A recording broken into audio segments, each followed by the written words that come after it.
නැමැති කුඩා ගමෙහි අපේ බලකාය නවතා තිබිනි.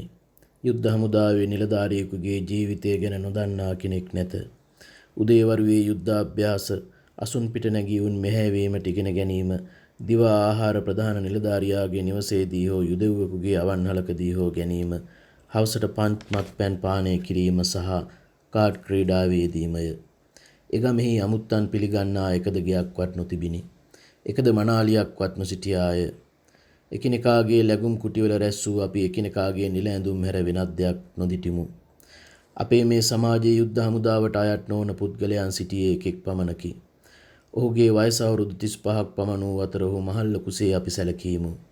අපට වඩා ඔහුට බොහෝ වාසි ලබා දුන්නේ ඔහුගේ අත්දැකීම් විසිනි. ඒට අමතරව ඔහු සතු ගුණයන් වන සුපුරුදු මූසලකම, රළු රුචිය, මුකරි ලෙස අපහාස කිරීම අපේ යෞවන බුද්ධිය මත සෑහෙන බලපෑමක් ඇති කළේය. ඔහුගේ ඉරණම කිසියම් গুপ্তමය බවකින් වැසී තිබිනි. ඔහු රුසියානුවකු බව පෙනෙන්නට තිබුණද විදේශීය නමකින් හඳුන්වනු ලැබීය.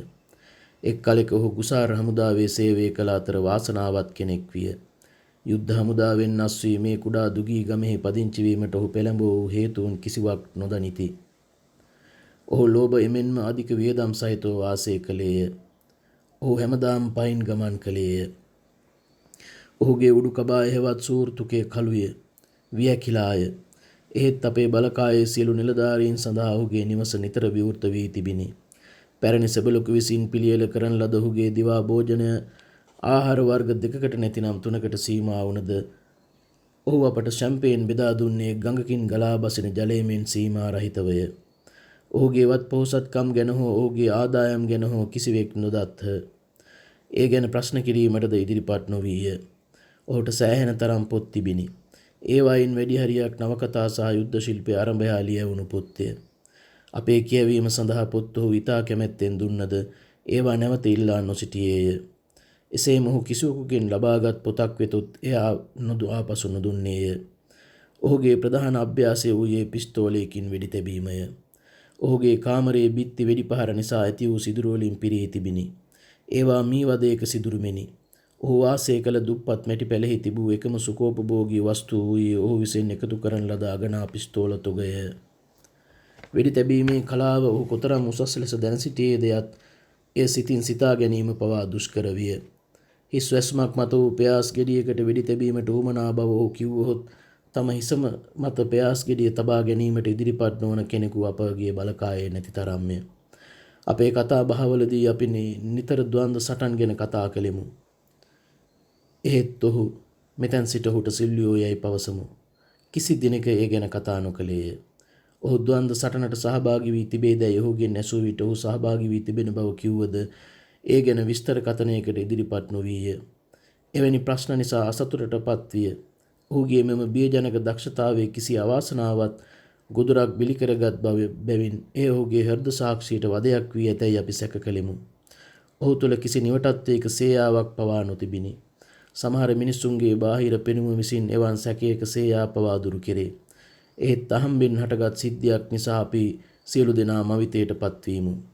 එක් දවසක අපේ නිලධාරියෝ 10 දෙනෙක් පමණ සිල්වියෝගේ නිවසේ දිවා ආහාරය ගනිමින් සිටියහ. සිරිත් පරිදි සාමාන්‍යයෙන් එනම් අපි ඉතා අධික ලෙස මත්පැන් පානය කළෙමු. දිවා ආහාරයෙන් නික්බිතුව අප සමග කාඩ් ක්‍රීඩාවේට සහභාගී වන ලෙසත් ඒ සඳහා අපට මුදල් දෙන ලෙසත් ගණන් තබන ලෙසත් අපි ඔහුගෙන් ඉල්ලමින් නැවටිලි කළෙමු. ඔහු එකඟ වූයේ එකවර නොවේ. මන්දයත් ඔහු කාඩ් ක්‍රීඩාවේ යෙදුනේ ඉතා කලාතුරකින් වූ බැවිනි. අවසානයේදී ඔහු කාඩ් කුට්ටම ගෙනෙන ලෙස අනකොට මේසේ මත රූබල් 500ක් තබා කාඩ් කුට්ටම අනන්නට සහ බෙදන්නට වූයේය. අපි ඔහු වට කර ගතිමු. ක්‍රීඩාව ආරම්භ වූයේ උනන්දුවකිනි. සෙල්ලම් කරන විට පූර්ණ නිහඬතාවයක් රකින සිල්වියෝ කිසි දිනක තර්ක කිරීම හෝ විස්තර කිරීම හෝ නොකළේය. එය ඔහුට ඇබ්බැහි වූ පුරුද්දකි. ඔට්ටු අල්ලන්නා වැරැද්දූ විට සිල්වියෝ ඔහුට නියමිත ගණන වහාම ගෙවයි. නැත්නම් වැඩිපුර මුදල ලියා ගනී. අපි ඒ දැන සිටි බැවින් ඔහුගේම වැඩපිළිවෙලට කිසි දිනක බාධා නොකළෙමු. එහෙත් එදා අප අතර මෑතදී අපේ බලකායට මාරු කරනු ලැබූ නිලධාරියෙක්ද විය. කාඩ් ක්‍රීඩාවේ නිරත වී සිටීමේ නිලධාරියා අමතක වීමකින් ඔට්ටුවට නියමිත ගණනට වඩා ඒකකයක් වැඩි කළේය. සිල්විය ඔහුට පුරුදු පරිදි රටහළු කැනැල්ලක් ගෙන නියමිත ගණන කළු ලෑල්ලේ ලිව්වේය. සිල්විය වරදක් කළ බව සිතූ නිලධාරියා එය විස්තර කිරීමට ඉදිරිපත් විය. ඒත් සිල්ලියෝ නිහඬව කාඩ් බෙදන්නට වූයේය. කෝපෝ නිලධාරියා මකන බුරුසුවක් ගෙන ලියා තිබූ ගණන මකා දැම්මද සිල්ලියෝ උණු කෑල්ලගෙන යළිත් එම ගණනම ලිව්වේය. සගයින්ගේ සිනාව විසින් තමා නින්දාවට පත් කළ හයි වෙරිවී සිටි නිලධාරියා සිතන්නේ ඉටිපන්දම් දල්වන පිත්තල කඳ අතින්ගෙන සිල්ලියෝ වෙත දමා ගැසුවේ වියරු ලෙසිනි. එම පහරින් යන්තමින් බේරීමට සිල්ලියෝ සමත් විය. අපි ඉමහත් ලෙස නොසන්සුන් වීමු. අධික කෝපය නිසා සුදුමැලි ගතින් සහ දිලිසෙන නෙතින් යුතුව නැගී සිටි සිල්ලියෝ මෙසේ පැවසීය. මහත්මයා කරුණාකර පිටව යනු. මෙය මගේ ගෙදර සිදුවීම නිසා දෙවියන්ට පින් දෙනු. ප්‍රතිඵලය ගැන මදකුදු සැක නොකළ අප ඒ වන විටත් අපේ සගයා දෙස බැලුවේ මියගිය එකෙකු ලෙසිනි. සූදු තෝන්පළ අයිතිකාර මහත්මයාට රිසි වේලාවකට තමා කළට කළ අපහාසයට පිළිතුරු දීමට සූදානම් යයි නිලධාරියා ගෙදරින් පිටවිය. අපේ කාඩ් ක්‍රීඩාව තවත් විනාඩි කිහිපයක් පැවතුනද ගිහිමියා කාඩ් ක්‍රීඩාවට තවදුරටත් සිත යෙදවීමට අපොහොසත් බව දුටුවෙන් අපි එකිනෙකා ඔහුගෙන් සමුගෙන නිවසින් පිටවීමු. නවාතැන් ගෙන සිටි ලැබුම් කුටි දෙසට පානගමින් අප කතා කළ ඒ නිලධාරියා මැරුම් කන නිසා ඉක්මනින්ම ඇබෑර්තුවක් ඇති විය හැකි බවය. පසුදා උදෑසන අශ්වයින්ගේ පිට උඩ යාමට පුහුණු වන අභ්‍යාස පිටියේදී අර නිලධාරියා තවමත් ජීවතුන් අතර දැයි අපි එකිනෙකාගෙන් ප්‍රශ්න කළෙමු. එවිටම වාගේ ඔහු අප අතරට අවුත් වන්නේය. අපි ඔහුගෙන් දෙම ප්‍රශ්නය මැසීමු. සිල්වියෝගෙන් තවමත් අභියෝගයක් නොලැබුණු බව හේ පැවසීය. එය අපේ මවිතයට හේතු විය. අප සිල්වියෝ හමුවීමට ඔහුගේ නිවසට ගිය විට ඔහුගේ වැටෙහි කණුවක් මත කාඩ් කුට්ටමක ආසියා කොළය තබා හරියට ඉලක්කයට වෙඩි එක පිට එක තබමින් සිටියේය. ඔහු සුපුරුදු පරිදි අප පිළිගත්තද ඊයේ ඇති වූ සිද්ධිය ආරම්භයා වචනයකුදු කතා නොකළේය. දවස් 3ක් ගෙවී ගියමුත් අර නිලධාරියා ජීවතුන් අතර විය. සිල්වියෝ ද්වන්ද සටනක් කිරීමට අදහස් නොකරති යන ප්‍රශ්නය අපි එකිනෙකා ඇසුවේ මවිතේනි. සිල්වියෝ සටන් කිරීමට ඉදිරිපත් නොවිය. නිලධාරියා සුළු පහේ සමාව ඉල්ලීමක් කලින් සෑහීමකට පත් සිල්වියෝ ඔහු සමග සමාදාන වූයේය. මේ ක්‍රියාව නිසා තරුණයන් අතර ඔහු ගැන තිබූ උසස් හැඟීම පළුදු විය. අති විශාල සංඛ්‍යාවක් පව් වසන් කරන උසස්තම යහගුණය ලෙස පොදුවේ වීරත්වය පුදන තරුණයෝ අන් හැම දෙයකටම වඩා ඌන වීරත්වයට සමාව නොදෙති. කෙසේ වෙතුදු හැම දෙයක්ම කෙමෙන් අමතක වූයෙන් සිල්ලියෝ යලි පරණ බලපෑම දිනාගත්තේය. පෙරමෙන් ඔහු වෙත සමීප වීමට අපොහොසත් වූයේ මා පමණකි. උපන්ගෙහි අනුරාගික පරිකල්පනයක් ලබා ඇති මම ප්‍රහෙලිකාවක් වැනි ජීවිතයක් සහිත මේ මිනිහා වෙත තදින් නැදී ගියමි. গুপ্তමය ජීවිතයක් ඇති වූ වීරයෙකු ලෙසිනි මට පෙනුනේ. ඔහුද පෙරලා මට ඇලුම් කළේය. යටත් පිරිසෙන් ඔහු මා සමග කතා කරන විට පමණක් ඔහුට සුපුරුදු දඩබ්බර අපහාසාත්මක වචන පාවිච්චි නොකළ අතර විවිධ විෂයන් ගැන ඉතා සරල ලෙසත් ප්‍රිය උපදවන ලෙසත් කතා කළේය. ඒත් එම අවාසනාවත් සැන්දෑවෙන් නික්බිතිව ඔහුගේ ගෞරවයට ඕ කැලල ඔහුගේ ප්‍රයත්නයෙන් නොසෝදා හැරීමෙන් නික්බිතිව එම සිද්ධිය නිසා හටගත් හැඟීම මසිතින් අතුරුදන් වූයෙන් පෙර මෙන්ම ඔහු කෙරෙහි සුහදාකල්පයක් දැරීමට එමට බාධා කළේය. ඔහු දෙස බැලීමට පවා මම ලැජ්ජා වූයෙමි. මගේ මේ හැසිරීම දැකීමටත් එයට හේතු අනුමාන ලෙස නිගමනය කිරීමට තරම් සිල්ලියෝ බුද්ධිමත් විය. පළපුරුදු ඇත්තෙක් විය. මේ නිසා ඔහු දැඩි අසතුටකින් පෙළුණේ වරක් දෙවරක් ඒ ගැන විස්තර කිරීමට පවා උත්සාහ දැරීය. ඒත් එවැනි අවස්ථාවලට මා ඉඩ නොතැබූ නිසා සිල්ලියෝ මගෙන් ඈත් විය. එතැන් සිට අප හමු වූයේ වෙනත් සගයෙන් සිටින විටදී පමණකි. අප අතර පෙර පැවති සුහද විවෘත භාවය අතුරුදහන් විය. අධික ආවතේවකම් ලබන අගනුවර වැසියෝ ගම්බද හෝ කුඩා නගරබද හෝ වසන ජනතාව ලබන සංවේදනයන් නිදසුනක් වශයෙන් තැපැල්රිය පැමිණෙන දින බලා සිටීම වැනි දෙයෙන් නොහඟිති. අඟහරුවාදා සහ සිකුරාදා දවස්වල අපේ බලකායේ කාර්යාල කාමරයේ යුද්ධ නිලධාරීන්ගෙන් පිරේ. සමහරු මුදල්ද අන් සමහරු ලියුම් සහ පුවත්පත්ද බලාපොරොත්තු වෙති.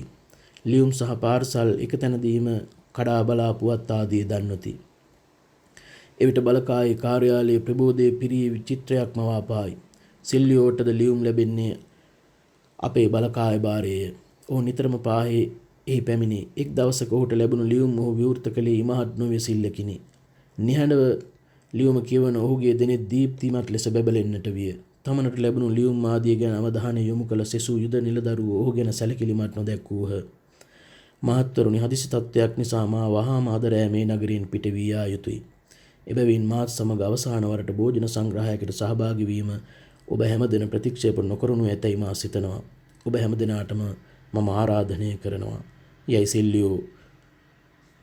සිල්ලියෝ මා වෙතට විත් ඔබට විශේෂයෙන්ම ආරාධනා කරනවා යයි කියා හනිකට පිටව ගියේය. අපි සිල්ලියෝගේ නිවසේදී හමුවීමට තීරණය කරගෙන විසිරී ගියෙමු. නියමිත වේලාවට සිල්ලියෝගේ නිවසට පැමිණි මම මුළු බලකායෙමෙහි රැස් වී සිටින සැටි දුටුවෙමි. ඔහුගේ ගමනට අවශ්‍ය සියලු දේ පොදි බැඳ තිබුණි. මෝනිස්සම් වලින් සිදුරු නග්න බිත්ති පමණකි ඉතිරිව තිබුණේ. අපි මේසේ වටා වාඩි වුනිමු. සිල්ලියෝගේ මනෝභාවය ඉතා යහපත් විය. ඔහුගේ එම සතුට විසින් අපද අල්ලා ගනු ලැබීය. මත්පැන් බෝතල්වල මූඩි හඬ නගමින් උඩ විසිවිනි. පෙන දමමින් හඬ පිට කරමින් තොරක් නැතුව මත්පැන් ගලා යන්නට විය. අපි ඉමහත් ප්‍රමෝදයකින් යුතුව අපේ මිතුරාට සුබ පතමින් සහ ජය පැතීමු. අප වෙන් වී යන විට රෑ බෝ වී තිබිනි. හිස්වැසුම් අතරගත් අපි එකිනෙකා ඔහු වෙත ගොස් සමුගන්නට වීමු. මගේ අත ඇල්ලූ ඔහු මා නවත්වමින් පහත් හඬින් මෙසේ පැවසීය. මා කැමතියි ඔබත් සමග කතා කරන්න. මම නැවතුනිමි. අනෙක් කමුත්තන් පිට වී ගිය පසු අපි දෙදෙන එකිනෙකාට මුහුණලා දුම් කෝවෙන් දුම් කොළවලින් පුරවාගෙන නිහඬව දුම් බොන්නට වීමු.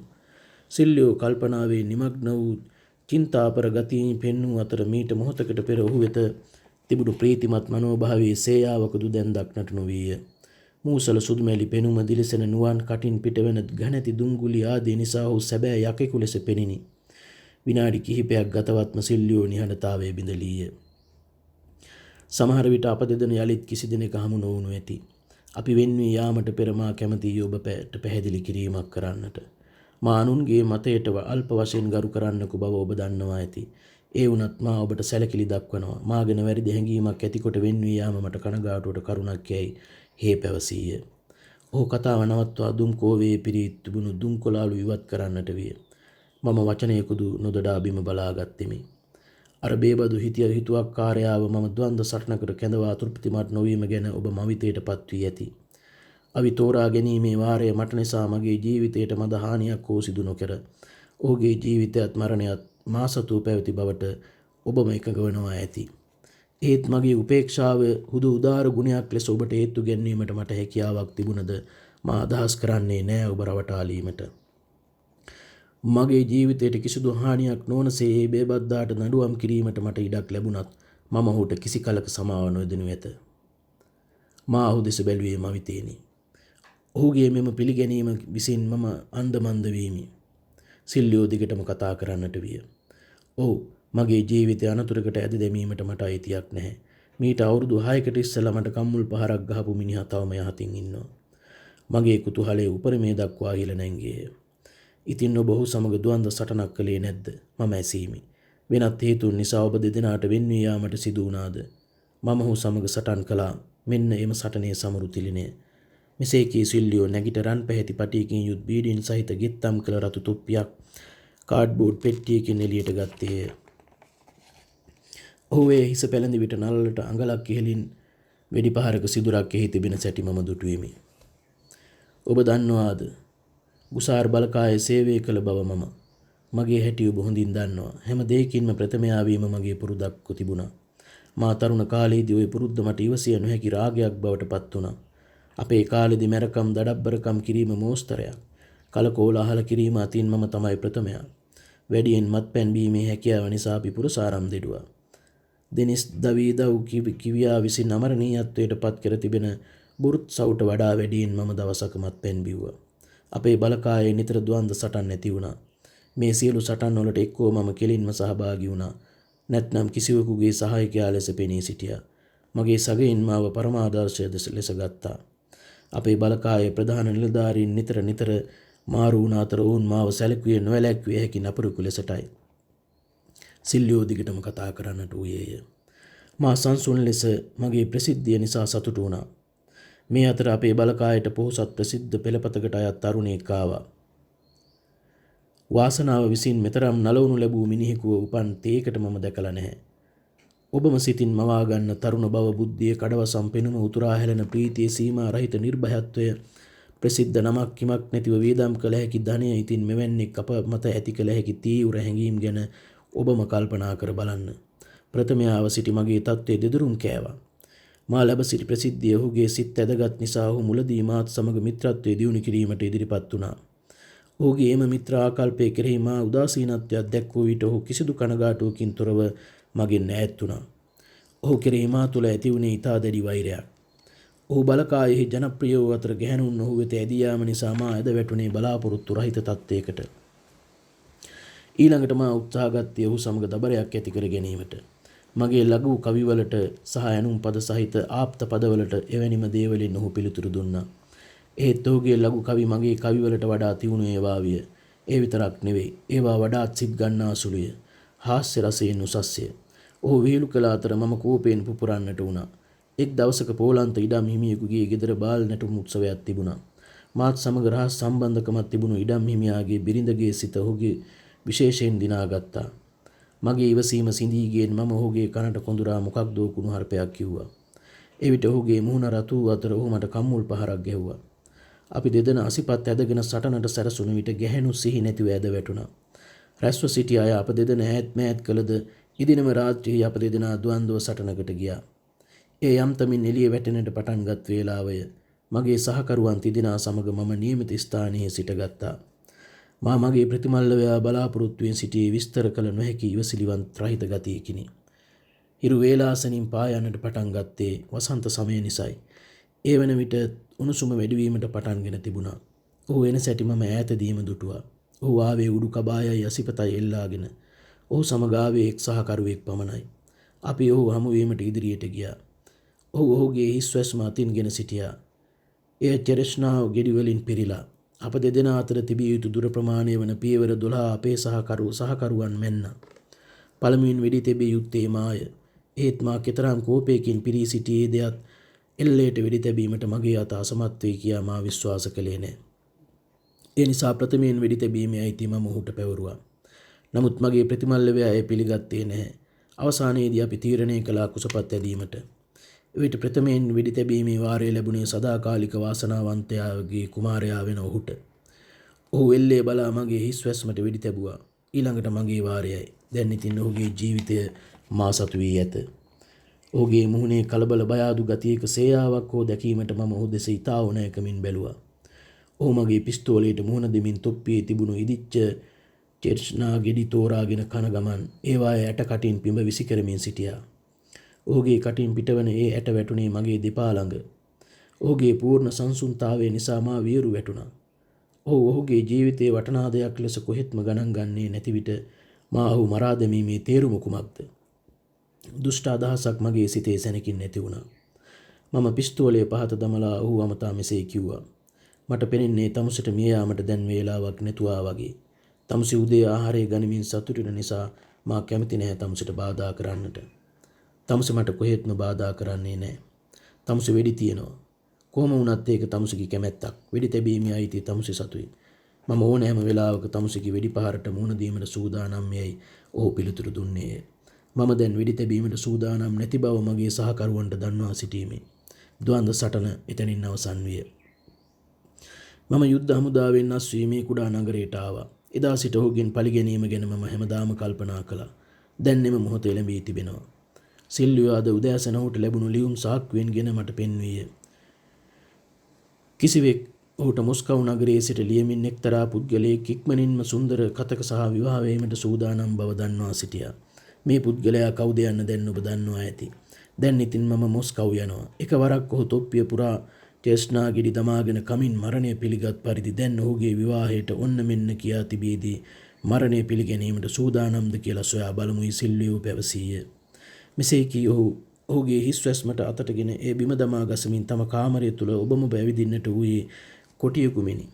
ඔහු නොසැලී ඔහුට සවන් දෙමින් පුදුම සහගත පරස්පර විරෝධී හැඟීම් විසින් කැළඹීමට පත්වීමේ මේ කරුවා පැමිණ අශ්වයෙන් සූදානම් බැව් කිව්වේය. සිල්වියෝ මගේ අතක් දැඩි ලෙස ගත් අතර අපි රුසියානු සිරිතානෝ සිපගතිමු. ඔහු ගැලට නැග වාඩි විය. ගැලෙහි ලොකු පෙට්ටි දෙකකි. එකක විවිධ වර්ගවලට අයත් පිස්තෝලය. අනෙක් පෙට්ටියේ ඔහුගේ පෞද්ගලික වඩු මුට්ටුය. අපි යලිත් සමුගතිමු. අශ්වයෝ ගැල ඇදගෙන දුවන්නට වූහ. වසර කිහිපයක් ගත විය. ගෙදර දොර වැඩ කටයුතු නිසා අපේ ප්‍රදේශයේ දුප්පත් ගමේ පදිංචි වීමට මට සිදුවිය. මගේ ඉඩමේ වැඩ කටයුතු වල නිරත වූ මම ඉස්සර මා ගත කළ ഘോഷාකාරී වගකීම් රහිත ජීවිතය මතක් කරමින් නිහඬව සුසුම් ලෑම නතර නොකෙලිමි. සරත් හා සීත කාලවලදී දීර්ඝ සන්ධ්‍යා කාලයේ සම්පූර්ණයෙන්ම හුදකලාව ගත කිරීමට පුරුදු වීම අන් හැමතෙම වඩා අසිරු දෙයක් විය. දිවා ආහාරය දක්වා මට එක්කෝ තවත් අයුරකින් කාලය ගත කළ හැකි විය. ගම්පතියා සමග සාකච්ඡා කිරීම, වත්තේ කරන වැඩ සොයා බැලීම, නැත්නම් අලුත පටන්ගත් ව්‍යාපාරයක් ගැන පිරික්සීම ආදී නිරත වීමි. ඒත් හවස ඇඳිරි වැටෙත්ම කළ යුත්තේ කුමක්දයි නොදත් මම ලත වෙන්නට වීමි. අල්මාරියේ සහ ගබඩා කාමරයේ අතන මෙතන දමා ඇති පොත් ස්වල්පයද මම කටපාඩමින් දැන සිටීමි. අපේ ගෘහපාලිකාව වන කිරිලවුනා දත් කතා මල්ල කීප වරක්ම කියා අවසන් වෙලාය. ගැහැණුන්ගේ ගීත ගායනය මට උදාසීනත්වයක් ගෙන දුන්නේය. සීනි රහිත රලීවුකා මත්පැනට පුරුදු වීමට උත්සාහ ගත්තද එයින් මට හිස රදය ඇති විය. දුක නිසා බේබද්දකු වීමට, එනම් අපේ ප්‍රදේශයේ නිදසුන් ලෙස මාදුටු බොහෝ බේබද්දන් මෙන් දුක්බරිත බේබද්දකු වීමට මම බිය වීමි. මගේ අසල්වැසියන් වූයේ මෙවන් දුක්බරිත බේබද්දන් දෙතුන් දෙනෙකි. ඔවුන් සමග කතාබහ වැඩි වශයෙන් ඉක්කා ගැසීමට හා සුසුම් ලෑමට සීමා විය. එවන් සමාගමයන්ට වඩා හුදකලාව ජීවත් වීම යහපත්ය. මගේ ඉඩමට මයිල 4ක් පමණ ඈතින් සිටුවරියට අයත් සරු ඉඩමක් විය. එහෙත් එහි පදිංචිව සිටින්නේ එහි කලවනාකරු පමණකි. සිටුවරිය එහි පැමිණියේ එක්වරකි. ඇගේ විවාහයේ ප්‍රථම වර්ෂයේදී එම ඉඩමට පැමිණිය මසකට වඩා එහි නැවතී නොසිටියාය. එහෙත් මගේ හුදකලා භාවයේ දෙවැනි වසන්තයේදී සිටුවරිය සහ ඇගේ ස්වාමියා ගිම්හානය ගත කිරීමට එහි පැමිණෙන බවට කටකතා පැතිරිණි. සැබවින්ම ඔහු ජූනි මාසයේදී පැමිණියහ. ධනවත් අසල්වැසියෙකුගේ පැමිණීම ගම්වාසීන්ට විශේෂ සිද්ධියකි. ඉඩම් හිමියෝ සහ ඔවුන්ගේ මෙහෙකරුවෝ මෙවන් සිද්ධියක් ඇතිවීමට මාස 2කට කලින්ද ඉන්නෙක් බිතුව වසර 3ක් ගත වී යන තෙක්ද ඒ ගැන කතා කරති. මා ගැන නම් කිව හැක්කේ තරුණ එමෙන්ම රූමත් අසල්වැසි කාන්තාවගේ පැමිණීම මගේ සිත ඉතා තදින් ඇදගත් බවය. ඇය දැක බලා ගැනීමට මසිතේ ඇති වූ නොයවසිල්ල ගින්නකට සමාන විය. ඇගේ පැමිණීමෙන් පසු එළඹී ප්‍රථම ඉරිදා දවසේ දිවා ආහාරයෙන් අනතුරුව මා ගමට ගියේ සිටුවලගේ ඉතාම කිට්ටු අසල්වැසියා සහ යටත් සේවකයා ලෙස ඔවුන් ඉදිරියේ පෙනී සිටීමටය. මේ කරුවා මා කැටුව සිටුතුමාගේ කාර්යාල කාමරය දක්වා ගොස් මා නවත්වා මගේ පැමිණීම සිටුතුමාට දැන්වීම පිණිස ගියේය. ඔහුගේ විශාල කාර්යාලය කාමරයේ සුකෝපභෝගී භාණ්ඩ වලින් අලංකාර කරලාය. බිත්තිවලට සවිකර තිබුණු විශාල අල්මාරි පොත් වලින් පිරීලාය. හැම පොත් අල්මාරියක් උඩ ලෝකඩ උඩුකය පිළිමේකි. කිරිගරුඬයෙන් සාදන ලද උඳුන මත විශාල කැඩපතකි. පොළොව වසා ඇත්තේ කොළ පැහැති ඝනති රෙද්දකිනි. ඒ මත අගනාබුමු තරුණය. මගේ දුප්පත් ගෙදරට මා පුරුදු වී සිටීමද, අන් සතු ධනය බොහෝ කලක් නොදැකීමද විසින් මා චකිතයට පත් වුණු අතර සිටුවරයා පැමිණෙන තෙක් මා බලා සිටියේ ගමයෙකු බැගෑපැත්ත ආයාචනයක් කිරීම සඳහා ඇමතිවරයෙකු පැමිණෙන තුරු බලා සිටින්නාක් මෙනි. ද්වාර විවෘත වී කඩවසම් පෙනුමැත්තෙක් කාර්යාල කාමරයට ඇතුළු විය. ඒ සිටුවරයාය. ඔහු මිතුරු ලීලාවකිනි මම ප්‍රබෝධමත් වීමට ඉටාගත්ෙමි. මා ගැන විස්තරයක් කිරීමට ඉදිරිපත් වීමි. ඔහු එය වළක්වාල වූයෙන් අපි වාඩි වුණෙමු. ඒ ආචාරශීලීය. නිදහස්ය. දිගු කලක් තිස්සේ හුදකලාව සිටීම නිසා මට ඇබ්බැහි වුණු කුල ඇටි ගතිය අතුරුදහන් විය. මට සුපුරුදු තත්වයට මා පැමිණීමට පටන් ගනිත්ම සිටුවරිය කාමරයට පැමිණියාය.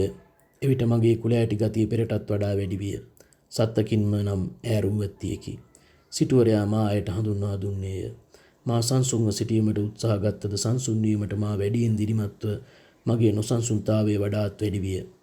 මගේ තත්ත්වය දුටු ඔහු මට පීවි තත්ත්වයට පැමිණීමට ඉඩ සලසා දීමත්, අමුත්තන් සමග කුළුපගල සැසිරීමට අවකාශය ලබා දීමත් සඳහා එකිනෙකා අමතා කතා කරන්නට වූහ. ඒ අතරම බාහිර ආටෝපය රහිතව යහපත් අසල්වැසියෙකුට මෙන් මට සලකන්නට වූහ. මම විශාල කාර්යාල කාමරය තුළ ඔබ මොබ සක්මන් කරමින් පොත් සහ පින්තූර බලන්නට වීමි. කලාත්මක චිත්‍ර ගැන මා දැන සිටියේ අල්ප වශයෙනි. ඒත් එක් චිත්‍රයක් මා සිත් ගත්තේය. ඒ ස්විට්සර්ලන්තයේ බහුදර්ශනයකි. ඇත්ත වශයෙන්ම මගේ සිත් ගත්තේම චිත්‍රය නොවේහි එකිනෙකට නියමිත උසකින් පිහිටි වෙඩි පහරවල් දෙකක් නිසා හටගත් සිදුරුය. මේවා හොඳ වෙඩි පහරවල්යයි මම සිටුවරයාට පැවසීමි. ඔහු සත්තකින් මම වෙඩි පහරවල් නම් ඉතා අපූර්වී හේ පැවසීය. ඔබ ඉලක්කයට වෙඩි තබනවාද? ඉතා හොඳින්. යයි මා පිළිතුරු දුන්නේ මට ඉතා සමීප විෂයක් කතා කිරීමට අවස්ථාව ලැබීමේ ප්‍රීතිය විසිනි. පියවර 30ක් දුර ඉඳලා බූරුවා කොළයට වදින්නට වෙඩි තියන්නට මට පුළුවනි. වරදින්නේ නැහැ. හැබැයි පිස්තෝලේ මට පුරුදු එකක් විය යුතුයි. ඇත්තද? සිටුවරිය අවධානය යොමු කරමින් තෙපලන්නේ. සිටුවරයාගෙන් මෙසේ ඇසුවාය. පියවර 30ක දුර සිට ඔයාටත් එහෙම වෙඩි තියන්නට පුළුවන්ද? අපි පසුව කවදා හරි එහෙම වෙඩි තියන්නට උත්සාහ ගනිමු. ඉස්සර නම් මමත් හොඳට වෙඩි තිබ්බා.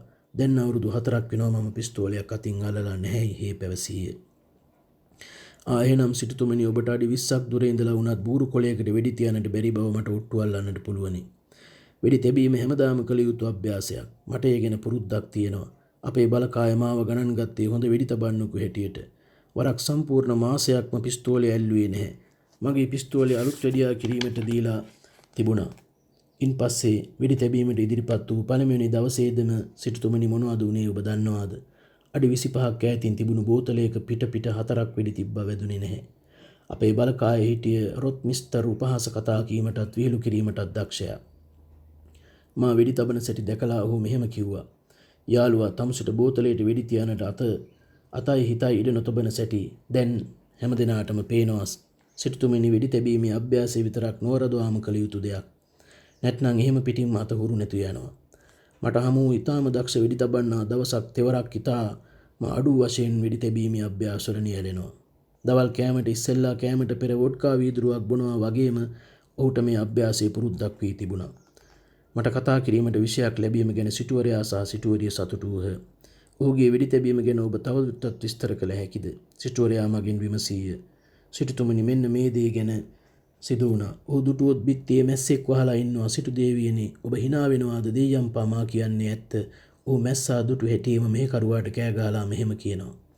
කුස්කා පිස්තෝලය ගෙනින් කුස්කා මූනිස්සම් දාපු පිස්තෝලයක් ඔහුට ගෙන ඇවිත් දෙනවා.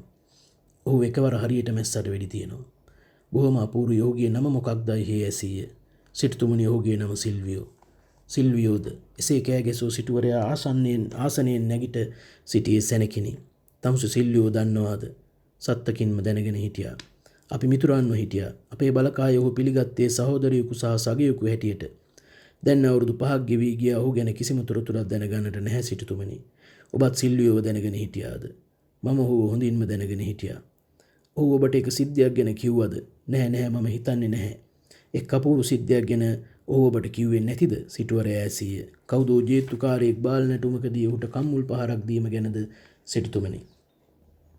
ඒ ජේත්තුකාරයාගේ නම ඔහු ඔබට කිව්වේ නැතිද? නැත සිටුතුමනි. ඔහු කිව්වේ නැහැ. අනේ සිටුතුමනි මා ඔහු ඇමතුවේ සත්‍ය සිද්ධිය ගැන අනුමාන වශයෙන් නිගමනය කරමිනි. සමාවෙන්න මා දැනගෙන හිටියේ නෑ. ඇත්තට මේ ඔබතුමාද? ඔව් ඒ මම තමයි. සිටුතෙමේ ඉමහත් කැළඹීමකින් පැවසීය.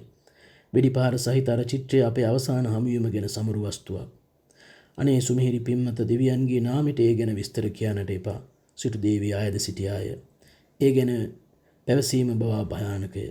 නැහැ මම විස්තර කරන්නම් යයි සිටුතෙමේ ඇගේ ඉල්ලීම ප්‍රතික්ෂේප කරමින් පැවසීය. ඔහු දන්නවා මා ඔහුගේ මිතුරාට අපහාස කළ හැටි. සිල්ලියෝ මගෙන් පලිගත් හැටිත් ඔහු දැනගත්තාවේ. සිටුතෙමේ මා ඇඳි පුටුවක වාඩි කෙරුවා සිය කතාව කියන්නට වූයෙන් මම ජීවමය කුතුහලයකින් යුතුව සවන් දුනිමි. මීට අවුරුදු 5කට පමණ පෙර මම විවාහ වුණා. අපේ මුදු සමය ගත කළේ මේ ගමේ. මගේ ජීවිතයේ ඊටම යහපත් දවස්වලටත් එමෙන්ම ඊටම සංවේගදායී සිද්ධියකටත් මා මෙම නිවසට ණය ගෙතිවෙමි. දවසක් දා අප දෙදෙනා අසුන් පිට නැගිලා ගියා. මගේ බිරිඳගේ අස්සයා මුරණ්ඩු වුණා. ඈ බිය වෙලා මට බාර දීලා පාගමනින් නිවසට ගියා. මම අස්සයා පිට නැගලා ඉදිරියෙන් ගමන් කළා. අපේ ගෙදර අසල ගමන් ගැලක් නවත්වා තිබෙන හැටි මා දුටුවා. නම නොකියා මගේ කාර්යාල කාමරයට ඇතුළු වුණු මිනිහෙක් ඔහුට මා සමග කිසියම් කටයුත්තක් තිබෙන බව කියමින් මා එනතුරු සිටින බව මගේ මෙහෙකරුවෝ මට දැන්නුවා. අඳුරේ ගිනි උදුන අසල මිනිහෙකු සිටින සැටි කාමරයට ඇතුළු වුණු සැටි මට පෙනුණා. ඔහුගේ ඇඟ පුරා දූවිලි ඔහුගේ රැවුල වෙවිලා මා ඔහුට ලං වුණේ ඔහු කවුදයි හඳුනා ගැනීමටයි. සිටුතුමා නුඹට මාව අඳුරා ගන්නට බැරිද? ඔහු ඇසුවේ කැළඹුණු කටහඬකින්. සිල්ලියෝයි මා කෑ ගැසුවේය. ඒ මොහොතේදී මගේ හිස කෙස් කෙලින් සිටිය බව මා පිළිගත යුතුය. ඔව් මම සිල්ලියෝ තමයි. නුඹ මට වෙඩි පහරක් ණයයි. මම ආවේ මගේ පිස්තෝලේ මූනිස්සම් මිස් කරන්නට. නුඹ සූදානම්දයි. ඔහුගේ සාක්කුවෙන් පිස්තෝලය දොට්ට පනෙන්ට මෙන් නිලිප්පී තිබුණා. මම ඔහුගෙන් පියවර 12ක් මැනලා මුල්ලේ සිටගෙන බිරිඳ පැමිණීමට පෙර වහාම වෙඩි තබන්නේ ඉල්ලා සිටියා. ඔහු පමා කරමින් ආලෝකයක් ඕනෑ ඉල්ලා සිටින් දැල්වෙන ඉටිපන්දමක් ගෙන්වා කාර්යාල කාමරයේ දුරවසා කාමරයට ඇතුළු වීම තහනම් කරලා හනිකට වෙඩි තබන ලෙස ඔහුගෙන් ඉල්ලා සිටියා. ඔහු පිස්තෝලය අතටගෙන ඉලක්කයට එල්ල කරන්නට වුණා. මම තප්පර ගණන් කරන්නට වුණා. ඒ මොහොතේදී මා කල්පනා කළේ මගේ බිරිඳ ගැනයි.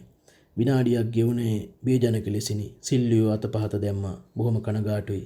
මෝනිස්සම් වෙනුවට කෙලස්නා ගෙඩිවල ඇට නොදැමීම ගැන බොහොම කනගාටුයි. මේක ද්වන්ද සටනක් හැටියට නොව මිනිමරුමක් හැටියටයි මේ මට පෙනෙන්නේ.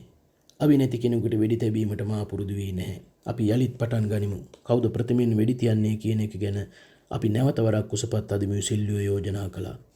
මට දැනුනේ මගේ හිස කරකැවෙනවා වගේ. මා එකඟුනේ නැහැ. වෙන්නට ඕන අවසානයේදී තවත් පිස්තෝලයක මූනිස්සම් දමා කඩදාසි දෙකක් ලකුණු කරලා වරක් මම තැබූ වෙඩිපාර නිසා සිදුරක් ඇති වූ තොප්පියට ඒවා දමා පතක් ගන්නා ලෙස ඔහු මට අණ කළා. එදා මෙන්ම අදත් අංක 1 දරන පත මට ලැබුණා. සිටුවරයා නුඹ යක්ෂයා තරම් වාසනාවන්තයි සිල්ලියෝ උපහාසාත්මක ලෙස කී සැටි මගේ ජීවිතයේ කිසිම දාක අමතක වෙන්නේ නැහැ. මට සිදු වුණේ මොනවාද? ඔහුගේ අදහසට මා එකඟුවේ කෙසේද යන්න වටහා ගැනීමට දැන් මට බැහැ. කොහොම වුණත් පළමුවෙන් වෙඩි තැබුවේ මමයි.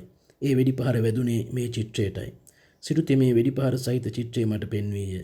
ඔහුගේ දෙකපුල් රත් පැහැගෙන ඇත. සිටුවරිය ඇගේ දෙවුර වසා තිබෙන සුදු පැහැති සලුවටත් වඩා මලානික වී සිටියාය.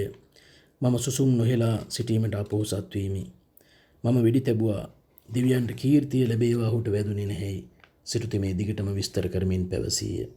ඔන්න එතකොට සිල්ලියෝ පිස්තෝලේ මට එල්ල කරන විටම දොර ඇරගෙන මාෂා කාමරයට ඇවිත් කෑගසා මගේ බෙල්ල බදාගත්තා. ඇගේ පැමිණීම නිසා මා ප්‍රබෝධයක් ලැබුවා. පෙම්බරිය ඔයා මොකද මේ තරම් බය වුණේ? අපි විහිළු කරගන්නවා විතරයි. ගිහිල්ලා වතුර වීදුරුවක් බීලා එන්න.